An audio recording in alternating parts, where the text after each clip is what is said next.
It has been a month since the local legislative election took place in Hong Kong. Months before the election, Beijing's National People's Congress passed a provision named Improve Electoral Systems in Hong Kong as a way to overhaul the local electoral rules in the semi-autonomous city. Under the revamped system, room for direct elections was quashed and replaced with indirect elections whose electorates were inundated with Beijing loyalists. To be specific, the composition of the Legislative Council now includes more than 3/4 of indirectly elected seats, leaving only less than 1/4 of the seats being directly elected. In the past, direct elections at least accounted for 50% of the seats. Among others, the threshold for pro-democracy figures to participate in the city's legislative and executive election was elevated to an inconceivable level in that nominees must receive nominations from all 5 sectors of the election committee heavily loaded with pro-establishment figures to contest in the election. Dissidents were barred from entering the contest and only those that successfully passed a vetting process could join the pool of candidates known as patriots.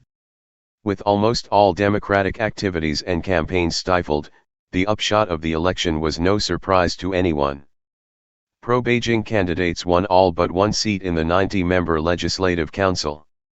In the view of Beijing, this election was an overwhelming success in precluding the unpatriotic individuals from entering the administrative system.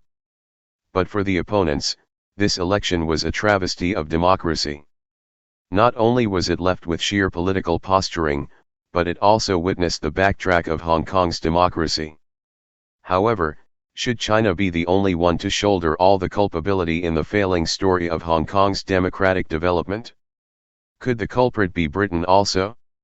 One principal factor for Hong Kong's democracy remaining so tenuous is that it had never reached a stage of being a fully fledged Western democracy, with a vibrant and robust civic community, rights to hold referendums, and universal suffrage practiced in all elections. As the last governor of Hong Kong, Chris Patten, remarked, if Hong Kong had had another 10 years' experience of democracy, it would have been much more difficult for the Chinese authorities to have rolled it back. The root cause of the city's unsound democracy stems from the dearth of civic democracy and activities during the British colonial rule, as the British rejoiced the ruling concept of business as usual in Hong Kong. Therefore, discourses surrounding politics and civil engagement remained moderate under British control. In the late years of colonial rule, the British government negotiated with the Chinese authorities to enshrine universal suffrage in Article 45 of Hong Kong Basic Law as a way to ensure that democracy develops in the Western track after straddling 1997. Exhilarating as this article might sound for the Democrats, it came with a preamble that the nomination should come from a broadly representative nominating committee, as opposed to civic nomination. Great Britain certainly failed to notice that this preamble in the passage would become the loophole that China can exploit in the future to barricade genuine universal suffrage that invites all eligible contestants. In fact, the basic law drafting process took place during the 80s when the UK was still responsible for Hong Kong. Little efforts, such as lobbying or pressurizing China, to overturn this passage of the draft were done by the British back then, unfortunately. While many people still commend Great Britain for its relentless efforts in laying out the Sino-British Joint Declaration, a legally binding treaty underpinning the rule of law, fundamental human rights, and the political and legal framework of Hong Kong post-reversion, few people recognize that the conduction and context of the Joint Declaration were rather problematic. For starters, the negotiations and signing of the Joint Declaration transpired without the participation and consultation of Hong Kong citizens.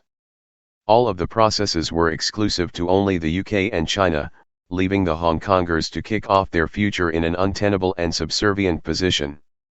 Moreover, as opposed to many's belief, the Joint Declaration materially contributed to the scant progress of democracy in Hong Kong, as the clauses confined Hong Kong's political development to the year 1984 and prevented any major changes thereafter. Pursuant to Annex 2 of the Joint Declaration, the two governments have agreed to set up a joint liaison group to conduct consultations on such subjects as may be agreed by the two sides. This clause provided a pretext with a statutory basis for China to obstruct the UK from independently exercising major decisions, such as political reformation, in Hong Kong during the transitional period, for consultation with Beijing became indispensable.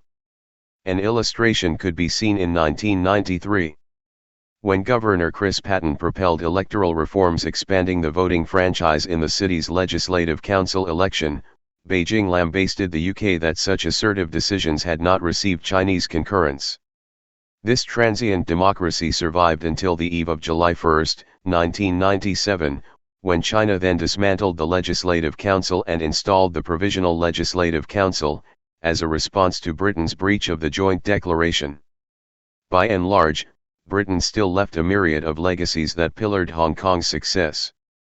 Most notably, the rule of law, an independent judiciary, values of human dignity, and freedom. Nonetheless, when the discussion comes to delving into the causes of the ramshackle democracy of Hong Kong, Britain should not shy away from its historical accountability.